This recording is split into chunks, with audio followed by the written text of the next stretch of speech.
Good morning. My name's Bridget Shepherd and I'm the Vicar of the Good Shepherd Church in Lee. And in our assembly this morning, we're going to be thinking about Easter.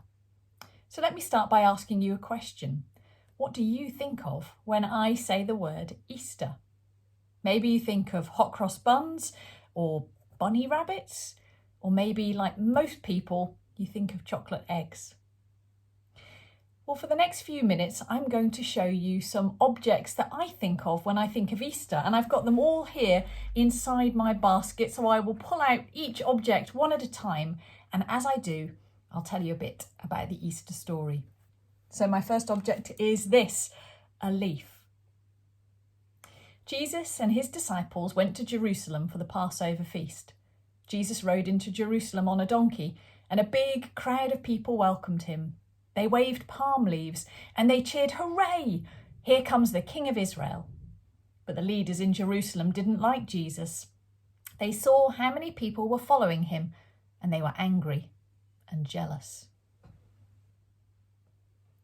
So let's see what the next object in my basket is.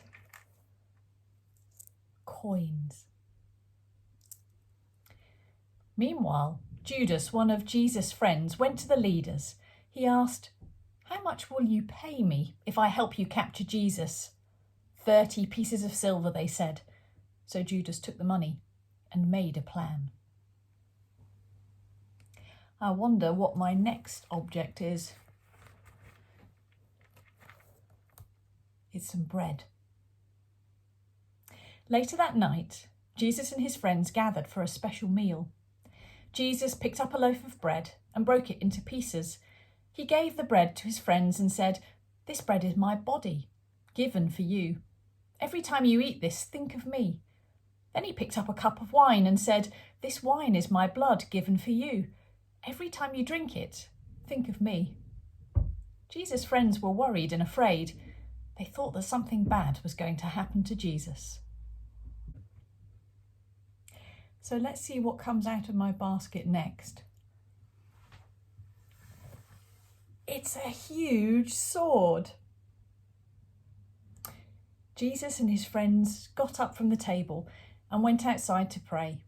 Jesus was scared. Just then, Judas arrived with some soldiers. Peter wanted to protect Jesus and tried to attack the soldiers, but Jesus said, "No, I must allow this to happen." Then all of Jesus' friends ran away and the soldiers arrested Jesus. They took Jesus to the leaders. The leaders said, "You say that you're the Son of God, but we don't believe you, so now you deserve to be punished." I need to be a little bit careful with my next object because it's some thorns. Even though Jesus hadn't done anything wrong, the soldiers took him away. They were mean to him. They hit him and made fun of him. They dressed Jesus up in a red robe, put a crown of thorns on his head, then spat at him, saying, "Hail, King of the Jews." The next part of the story is all about this, a cross. Then the soldiers made Jesus carry a big wooden cross. They took him to a place called the Skull, and there they nailed Jesus to the cross. A few hours later, Jesus called out to God, "Father, forgive them. They don't know what they're doing." Then he took a final breath and died. Everyone who loved Jesus was very sad. They didn't understand what was happening. What do you think my next object might be? It's this, a stone. After Jesus died, some of his friends laid his body in a big tomb. They sealed it shut with an enormous stone. Then soldiers stood and guarded the tomb. 3 days later, the earth shook. An angel appeared and pushed the stone away. When the soldiers saw the angel, they fell to the ground.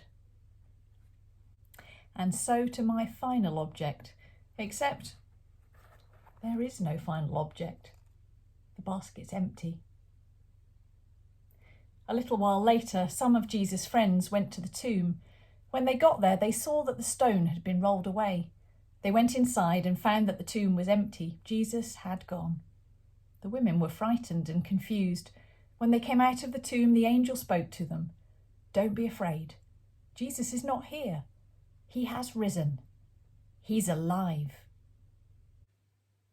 I wonder, what do you think was the worst bit of that story?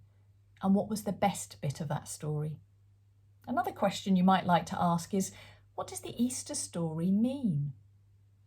Well, to answer that question, I've got another object to show you. It's here. It's a cake. Next weekend, it's my birthday, and I will be celebrating with a big bit of birthday cake. And one of my favourite birthday moments is getting to blow out the candles, like this. Like this. There we go. Oh! No matter how hard I try, this candle just won't go out. One of the things that Christians celebrate at Easter is that even though Jesus died, he was stronger than death and he rose from the dead. He couldn't stay dead. He kept coming to life, like this candle that keeps lighting itself again. And that's what's so important to Christians at Easter, that Jesus is stronger than death and that he comes to life again. And that's also why when we think of Easter, we have symbols of new life, like eggs and chicks.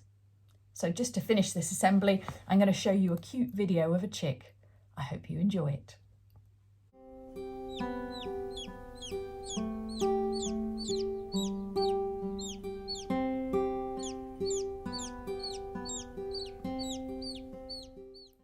Thank you so much for listening to my assembly, and I hope you have a very happy Easter. Bye-bye.